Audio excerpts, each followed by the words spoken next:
Ah ouais. Donc j'ai une attache pour nos voisins romains. On appelle ça l'escroquerie, c'est mon métier. Je suis en bonne compagnie avec ça. Non, mais... Je suis Comore, vendeur de drogue. Il y a Philippe Morax qui arrive dans votre grève. C'est ce... Ça va donner de la peine. Presque me faire oublier qu'il est 7h. L'invité du matin. Mon invité de ce matin est une figure de proue de l'utilisation de ChatGPT. D'ailleurs, il partage son expérience et ses astuces pour accroître la productivité dans son livre ChatGPT en entreprise. Passons d'une période d'arrêt maladie à la création d'une formation en ligne. Il a publié son guide complet en novembre dernier. Son parcours atypique l'a même propulsé sur la liste du Forum des sons du journal Le Temps, aux côtés de personnalités éminentes. Mon invité souligne l'importance de ne pas considérer cette technologie comme une baguette magique, mais plutôt comme un outil complémentaire à maîtriser. Bonjour Mathieu Cortési, vous êtes formateur sur ChatGPT. C'est un vrai boulot, ça? En tout cas, ça n'en était pas un il y a plus d'un an, mais maintenant c'est mon travail, voilà. Effectivement. Et c'est vrai qu'aussi c'est mon travail pour vous dire aussi mon parcours en quelques mots. Merci pour cette présentation. Merci à vous. C'est vrai que moi je viens du monde de la communication et des réseaux sociaux. Oui. Et puis pourquoi? Parce qu'il y a de ça 15 ans, quand j'étais en études, il y a un petit outil venu de la Silicon Valley qui s'appelle Facebook, vous avez peut-être entendu parler. Un petit peu. Et puis en fait ça a changé ma vie à cette époque-là parce que c'est devenu mon métier, parce que je me suis dit ça va changer la manière de communiquer. Et puis, je ne pensais pas revivre des émotions comme celle-ci. Et jusqu'à en novembre 2022, où un autre outil venu de la Silicon Valley est arrivé, qui s'appelle ChatGPT. Peut-être entendu parler également. Un petit peu aussi. Et c'est devenu aussi mon métier, avec vraiment une année qui est juste incroyable pour moi. Effectivement. Donc, en très peu de temps, finalement, vous êtes converti à cette intelligence artificielle, parce que c'est de ça dont il s'agit, évidemment. Pour vous dire, à l'époque, j'ai demandé à ChatGPT de me faire une stratégie réseaux sociaux, parce que c'était mon métier. Et en fait, c'est sorti la stratégie en entier. Je me suis dit, mince, je vais perdre mon job. L'intelligence artificielle va le faire à ma place. Et je me suis dit, je vais peut-être changer de métier, puis je vais aider à mieux comprendre comment ça fonctionne. Et ce qui est intéressant, c'est que j'ai revu ce que j'avais fait à l'époque, comme demande à ChatGPT, puis c'était pas si bon au final. Mais il y avait ce côté, une intelligence qui nous parle et qui peut répondre comme un humain, et puis c'était vraiment impressionnant. C'est intéressant ce que vous dites, parce que ça peut faire peur, et ça fait peur à certaines personnes, quand même. On peut le comprendre, d'ailleurs. Effectivement, il y en a beaucoup qui pensent qu'ils vont perdre leur job. Est-ce qu'on va devenir un peu flemmard aussi? Parce que du coup, on envoie tout dans la machine, on lui pose des questions, puis c'est elle qui va faire le boulot. Il y a ce risque-là, et vous le dites, c'est pas une baguette magique, il faut l'utiliser véritablement comme un outil, en fait. En fait, c'est un marteau. Pour moi, ChatGPT, puis avec un marteau, on peut faire des cathédrales, ou bien on peut se taper sur le doigt, ou on peut taper sur quelqu'un d'autre. Et c'est vraiment cette approche qu'il faut avoir. Et je pense aussi que c'est important de le considérer comme un stagiaire. En fait, c'est vraiment, on a un stagiaire à côté de nous, et puis les personnes qui ont peur de perdre leur emploi, je leur dis toujours, est-ce que vous seriez remplacé par un stagiaire qui connaît rien du tout à votre métier, à part quelques éléments? Et c'est vraiment cette logique-là. Et puis, comme un stagiaire, on doit lui expliquer les choses pas à pas. Et une fois qu'on a fait ça, on peut avoir des choses intéressantes, mais c'est seulement sur certaines tâches, pas sur la globalité. Et je le vois aussi pour l'expérimenter tous les jours. Il fait de très belles choses, mais il y a aussi beaucoup de limitations. Et c'est important d'en être conscient, puis c'est pour rassurer aussi, finalement, parce que si on a trop peur, on perd cet outil en fait qui est vraiment très intéressant, et puis on se dit non, j'ose pas parce qu'après ça va me remplacer. Mais en réalité, c'est comme une calculatrice, mais pour les mots. C'est ça, Et puis une fois qu'on l'a utilisé, on peut aller plus vite sur certaines choses. Alors c'est un marteau à utiliser à bon escient, évidemment, et qui permet de gagner du temps. Exactement. Vous parlez de 40%. Oui, c'est une étude de Harvard et du MIT qui disait que dans nos emplois, on peut gagner jusqu'à 40% de productivité supplémentaire. Mais là où c'est intéressant, c'est que finalement, c'est dans des domaines dans lesquels on est déjà bon à la base. Et puis, vous parliez, on peut être flemmard, peut-être. Alors, si on est flemmard, on risque d'avoir beaucoup d'erreurs et d'hallucinations de la part de la machine. Mais si on est bon, si on est déjà, on va dire, expert dans notre domaine, on peut savoir quoi lui déléguer et surtout savoir valider ou pas. Ce qu'il a dit comme avec un stagiaire, finalement. Et puis, c'est là où on peut gagner la productivité. Et puis, je pense aussi qu'on a des fois ce mirage de dire, on peut tout lui déléguer. Et puis, je pense qu'il y a ce côté ampoule. J'appelle un peu la théorie d'ampoule, c'est que on fait plus de chaleur que de lumière, et puis des fois on peut perdre du temps, on a une réponse qui n'est pas satisfaisante, on lui redemande. Je pense que tout le monde a un peu expérimenté ça, et puis c'est dommage parce que là, finalement, on peut même perdre en productivité si on ne sait pas exactement quoi lui demander, puis valider la qualité des réponses. Voilà, ben justement, vous avez la solution à tout ça, puisque vous avez sorti un bouquin en novembre dernier, ChatGPT en entreprise. C'est un guide, en quelque sorte, complet. Vous l'avez fait tout seul ou vous avez fait avec ChatGPT ? Oui, je m'attendais à cette question. Alors, aucune ligne de ce livre n'a été écrite par ChatGPT, je tiens à le préciser pour tout le monde. Oui. Par contre, il m'a aidé pour beaucoup de choses. Oui, parce que j'ai pu l'écrire en 4 mois, ce qui est assez rapide, je pense, mais parce que j'ai pu lui déléguer plein de tâches à mon fameux stagiaire. Typiquement, je lui ai donné le sommaire de à quoi je pensais pour ce livre, et puis il m'a trouvé un nouveau chapitre, notamment au niveau de l'automatisation. Alors, il ne me l'a pas écrit, mais ça a été une idée que j'ai pu prendre. Il y avait une idée aussi que je ne savais pas exactement comment aborder, c'était celle des hallucinations, que j'ai parfois il peut mentir, parce que notre stagiaire, il a envie de nous plaire, et en fait il a tellement envie de nous plaire qu'il peut parfois nous mentir, et en fait cette notion-là, je ne sais pas exactement comment l'aborder, et puis il m'a proposé justement une mise en situation que j'ai pu, vous pourrez découvrir dans le livre aussi, et du coup ça m'a débloqué aussi.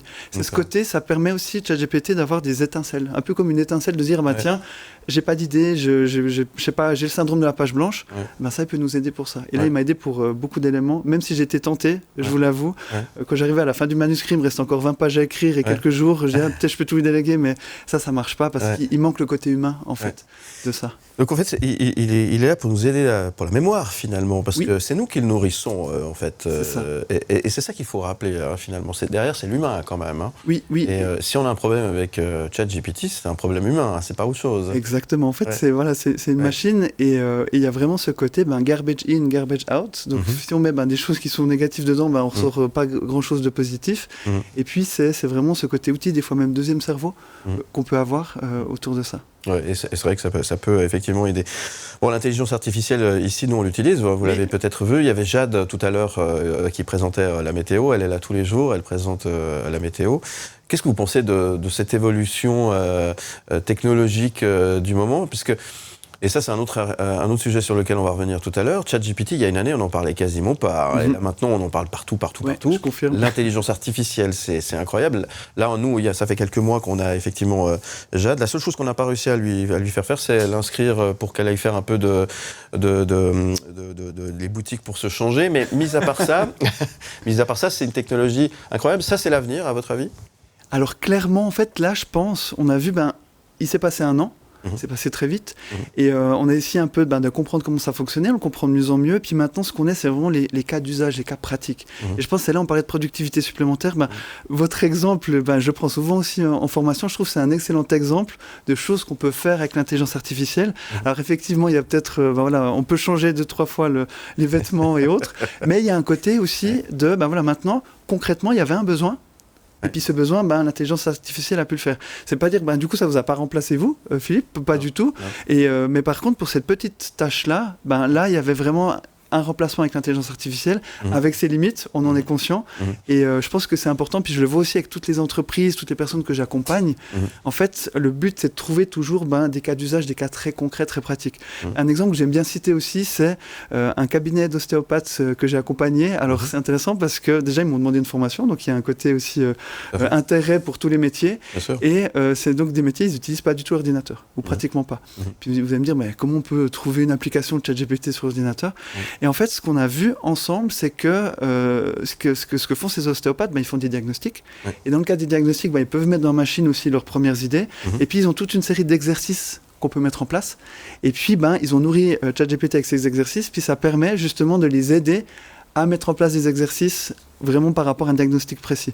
Et puis il me disait aussi, c'est que des fois ils ont des documents qu'ils doivent faire pour les médecins, peut-être je devrais pas le dire comme ça, mais des fois les médecins ne les lisent jamais, donc c'est quitte à faire un document pas lu, là ChatGPT peut le faire très rapidement, ça reprenait 4 heures de le faire, puis maintenant en 10 minutes c'est fait, pour la même qualité. Donc vraiment, pour des petites tâches, ça peut aider. Oui, et puis on parlait de médecine, mais justement ça faisait partie des questions que j'allais vous poser. Finalement, ça permet d'être beaucoup plus précis aussi, parce que ChatGPT va analyser des millions de données finalement pour pouvoir donner un diagnostic qui sera certainement plus sûr ou plus précis en tous les cas, ou qui pourra aiguiller le médecin dans une direction auquel il n'avait peut-être pas forcément pensé aussi. Exactement, et puis c'est un assistant, un atout.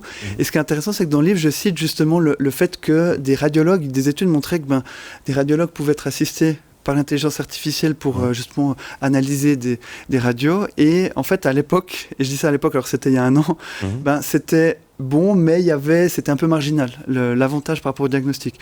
Et puis, 1 an plus tard, en fait, on voit qu'il y a un réel impact. Et en fait, la qualité de l'intelligence artificielle a été telle que maintenant, que ce soit dans la médecine, la radiologie, il y a un vrai impact. Et ce qui, encore 1 an, était compliqué, maintenant devient vraiment possible. Et je trouve intéressant aussi, dans une étude qui montrait que même pour les médecins, par rapport à une intelligence artificielle, des fois, l'intelligence artificielle avait en fait donné des réponses de manière un peu plus globale que les médecins. Et puis, il y avait des fois presque plus d'empathie qu'un médecin. Donc on parle aussi du côté empathique, mais certaines fois aussi ça permet de se remettre en question aussi par rapport à ça. Ça a changé votre vie, hein? Clairement. C'est vrai que fin d'année, des fois c'est le moment du bilan. Alors, c'est vrai que l'année 2023, je vais bien m'en rappeler. Et parce que c'était comme vous l'avez évoqué aussi, il y a 1 an, c'était un moment plus complexe pour moi aussi, où j'étais, je le dis aussi avec beaucoup de bienveillance aussi, mais j'étais en arrêt maladie, aussi des questions parce que aussi le manque de sens par rapport à ce que j'avais jusque-là. Puis je me suis dit, je vais revenir aux fondamentaux, partager des choses sur des outils. Puis il y avait un outil qui arrivait qui était ChatGPT, et ça m'a permis de partager sur les réseaux sociaux, puis d'avoir une communauté, mais c'est fou, mais de plus de 200 000 personnes qui me suivent en 1 an sur les différents réseaux sociaux. Et du coup, c'est devenu mon métier, entre-temps, un métier qui n'existait pas il y a encore 1 an. Ah ouais. Ça va donné de la peine. presque me faire oublier qu'il est 7h. L'invité du matin. Ce matin, je reçois Mathieu Cortési, mon invité. Il est une référence dans l'utilisation du monde de ChatGPT. Il partage son expertise et ses conseils pour augmenter la productivité dans son livre ChatGPT en entreprise. Le voici, il est là, le bouquin, et Mathieu Cortési est avec moi sur le plateau. Merci d'être là. Ça va, vous passer un bon moment ? Un très bon moment, oui, vraiment. C'est sympa alors. Ah, c'est top, j'adore. Bon. Dans quelques instants, j'ai une rafale de questions que je vais vous poser d'ici quelques instants, et je vais vous avouer un truc. On a utilisé ChatGPT pour poser les questions. Ah, donc, c'est un bon réflexe. Ça va être assez rigolo. On va le découvrir d'ici quelques instants. ChatGPT, on peut aussi l'utiliser à bon escient pour apprendre. Ça, c'est important. Hein. Exact, oui. On peut même apprendre une langue, par exemple. Et ça, c'est avec la version gratuite. Donc, tout le monde peut utiliser avec l'application. On peut lui parler. Et puis lui demander de nous répondre dans telle ou telle langue, de nous préparer des exercices aussi, que ce soit en espagnol ou autre. Je me suis amusé à faire ça aussi. Et donc ça fait partie de ces choses qu'on peut apprendre, qu'on peut utiliser avec l'intelligence artificielle, et notamment ChatGPT. Ouais. Ça va révolutionner, ça révolutionne déjà le monde de l'entreprise, certes, d'une part, et puis notre vie de tous les jours. Hein. Exactement. Par exemple, on parlait justement Crans-Montana aussi pour le ski et autres. On peut dire, tiens, quelle station de ski peut m'intéresser. Enfin, ça peut nous aider à planifier des vacances aussi. Par exemple, pour ma femme, elle faisait un week-end entre copines, et puis elles hésitaient entre 2 villes, entre Dijon et Lyon, pour dire. Et puis, typiquement, j'ai mis dans ChatGPT, puis j'ai tout le contexte. J'ai dit, voilà, des trentenaires qui veulent faire un week-end un peu ensemble. Et puis, je lui ai demandé de me faire les pour et contre de chacun. Et puis du coup il me l'a fait. Elles ont choisi Lyon. Elles ont choisi Lyon. C'était plus pas trop moutarde alors. Non, pas trop moutarde. C'était plus shopping que gastronomie du coup. Et peut-être la prochaine fois elles iront à Dijon. Mais vraiment pour des choses comme ça, on peut vraiment au quotidien avoir un impact. Un exemple que j'ai bien donné aussi, c'est vous pouvez prendre en photo votre frigo. Et puis il regarde tous les ingrédients, il scanne, et puis il vous fait une recette ou bien la liste des courses avec ça. Donc au quotidien, on a vraiment un impact avec ça. Bon, c'est vraiment extraordinaire, effectivement. Mais du coup, est-ce que l'avenir professionnel de monsieur, madame, tout le monde est en danger avec ça ? Alors ça, c'est une question que j'ai énormément dans le cadre de mes formations. Vraiment pour moi, il faut considérer ChatGPT comme un stagiaire. Et puis, est-ce que vous remplaceriez votre job par un stagiaire? Je ne pense pas. Et puis, c'est vraiment, en fait, on voit qu'il est très bon pour plein de petites tâches. Et pour une globalité, il aura de la peine. Et puis ça, c'est important d'en être conscient. Et dans plein de métiers, finalement, il y a je pense qu'aussi d'avoir peur, c'est presque dommage parce qu'on s'empêche d'utiliser l'outil, on s'empêche de gagner en productivité. Et puis, c'est vrai que ça évolue vite, on l'a vu en un an, les usages ont vraiment évolué. Et puis, d'avoir un peu 1 ou 2 trains de retard, potentiellement, c'est vrai qu'à terme, ça peut faire. Et puis, une citation que j'aime bien faire, c'est pas l'intelligence artificielle qui va remplacer les emplois, c'est quelqu'un qui utilise l'intelligence artificielle. Et ça, c'est aussi important d'en être conscient, sans être alarmiste non plus. Mais voilà. Et tout de même, Mathieu Cortési, vous parliez d'empathie tout à l'heure, et ça c'est l'étape d'après, c'est-à-dire que on le nourrit, ce ChatGPT, donc il se nourrit de ce qu'on peut ressentir, de ce qu'on lui donne comme information. Et là, alors aujourd'hui, peut-être, effectivement, c'est un stagiaire, mais les stagiaires deviennent finalement bons par la suite, des bons stagiaires. La suite, c'est quoi ? Parce que... C'est vrai que, alors, ce qu'on voit, c'est que, et de nouveau, moi, j'ai connu l'arrivée de ChatGPT, la première version, qui est la version gratuite. Ensuite, il y a GPT-4, qui est la version qui est arrivée après coup. Puis déjà, à ce moment-là, on dit « Ah, mais ouais, ça va. Il va devenir bien meilleur. » Alors oui, il est bien meilleur, mais il reste quand même comme un assistant. Et puis, évidemment, alors j'ai pas de boule de cristal pour savoir exactement comment ça va évoluer, mais je pense qu'on en est très loin, en fait, pour vraiment le pratiquer au quotidien. Oui, il va être très bon pour beaucoup de choses, mais on est encore vraiment très loin du super outil qui va nous remplacer. C'est ce qu'on appelle l'intelligence artificielle générale, qui, elle, a vraiment une capacité de raisonnement, et pour le moment, elle a vraiment aucune capacité de raisonnement pour le moment. C'est vrai que le jour où elle l'a, là, on va se poser des questions, on sera peut-être dans le moment Skynet pour ceux qui ont la référence, mais là, on en est vraiment très loin, et puis je pense que d'être terrifié par ça, c'est presque dommage en réalité. Oui, mais vous avez quand même dit le jour où elle l'a. Oui. Ça veut dire qu'un jour, elle l'aura peut-être. Oui, c'est vrai que les scientifiques disent que, on a encore le temps, mais je crois que c'est d'ici 2094 à vérifier, mais donc on a encore peut-être 70 ans devant nous.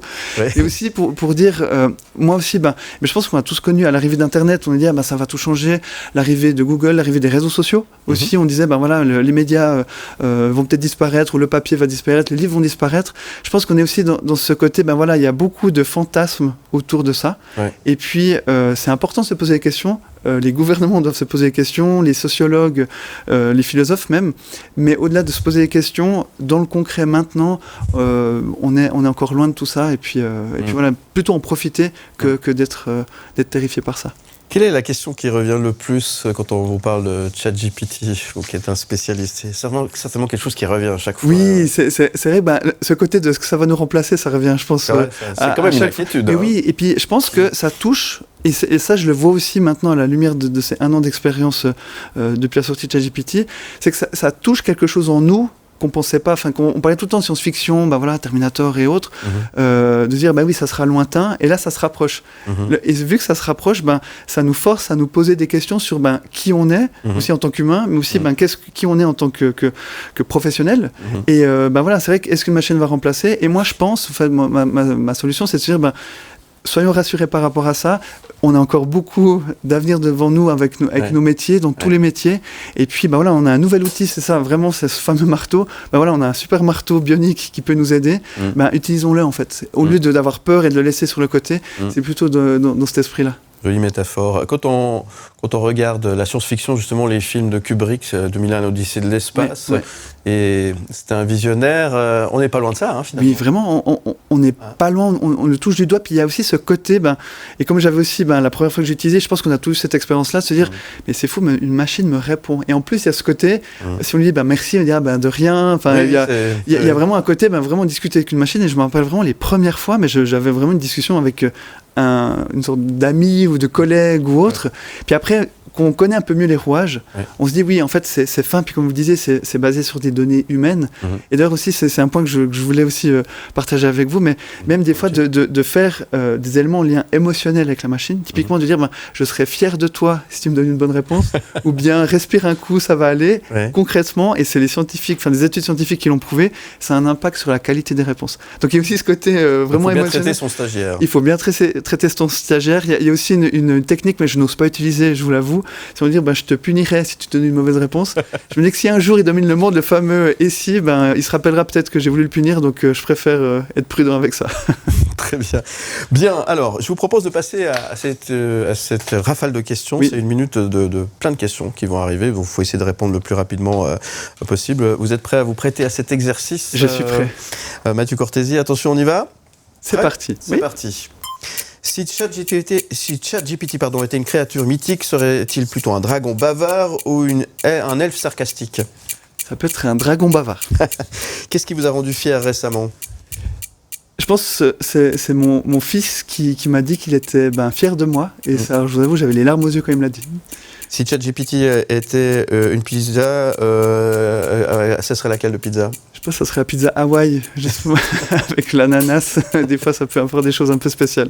Selon vous, quel gros problème la technologie va pouvoir résoudre ensuite? Je pense que le problème médicaux et diagnostiques, il y a vraiment un gros impact qu'il peut avoir avec ça. Quelle est la chose que vous avez sur votre liste des souhaits? Ah ouais, alors là, c'est la question. Mais il y a plein de choses qui sont arrivées pour moi, donc j'ai pas grand-chose. Ma liste a déjà été vidée en 2023. Si ChatGPT devait avoir un super pouvoir, lequel serait-il? L'omniscience. Ah, intéressant. Alors, c'est des questions, je tiens à le dire, qui ont été préparées par ChatGPT. Donc, il est quand même allé chercher... loin. Et moi, j'ai pas eu le droit d'utiliser ChatGPT pour répondre. Et voilà, et c'est parti un petit peu dans tous les sens. Mais comme quoi, c'est assez intéressant. Et ce que vous avez dit quand même juste avant, ça veut dire que c'est en train d'évoluer et ça va évoluer. Et qu'à quelque part, à un moment donné, il faut quand même garder un œil très attentif sur ce qui est en train d'être fait. Exact. Parce que ça peut être, si c'est utilisé à bon escient, tout va bien. Oui. Mais le jour où c'est mal utilisé...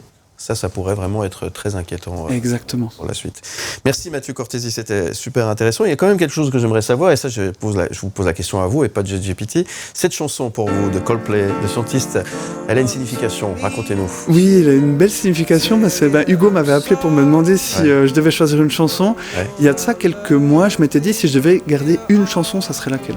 Qui me représente le mieux et autres. Et c'est vrai que celle-ci est vraiment apparue assez vivement. Et c'est vrai que Coldplay, c'est ma génération. Ouais. Et ce qui est intéressant, c'est qu'après l'appel, j'ai essayé de me remémorer les paroles. Et ça parle d'un scientifique, cette chanson. C'est un scientifique qui réalise qu'en fait, il a fait beaucoup de recherches et le plus important, c'est finalement ce que son cœur ressent, son côté humain. Et en fait, je trouve qu'il y a une signification assez belle avec ça, de se dire, ChatGPT, oui, c'est de la technologie, c'est très scientifique, mais ce qui reste au fond et ce qui va nous marquer le plus, c'est le côté humain, c'est le côté cœur. Et je trouve que c'est finalement ce qui est venu à mon esprit, se prête assez bien au jeu de la technologie qu'on a actuellement. Et vous savez quoi, je trouve que cette chanson vous va bien, effectivement. C'est gentil, je trouve comme un compliment. C'est un très beau titre aussi, soit dit en passant. Merci, c'était hyper intéressant Mathieu Cortési. J'aurais bien voulu vous garder plus d'1 heure avec moi pour parler de plein de choses, parce que c'est passionnant, effectivement. Je rappelle que vous avez sorti en novembre dernier ChatGPT en entreprise, le guide complet pour maximiser votre productivité avec cet engin, ce marteau comme vous l'appelez. Il est disponible partout? Oui. À Payot, à la Fnac, Amazon, partout. Ouais, et c'est fortement conseillé de le lire pour utiliser ChatGPT, ça va vous aider effectivement. Qu'est-ce qu'on peut vous souhaiter aujourd'hui, Mathieu Cortési? Je pense que ça continue comme ça. Comme je dis, il y a 1 an, c'était difficile pour moi. Maintenant, ça va très bien. Donc, je me laisse porter. Puis, comme cette chanson aussi, sereinement, j'avance. Ouais. Et puis, je pense que c'est ce qui va le mieux aller pour moi. En tout cas, merci beaucoup. Merci à vous. Merci vraiment. C'était hyper intéressant. On se voit bientôt. Avec grand plaisir. Avec grand plaisir aussi.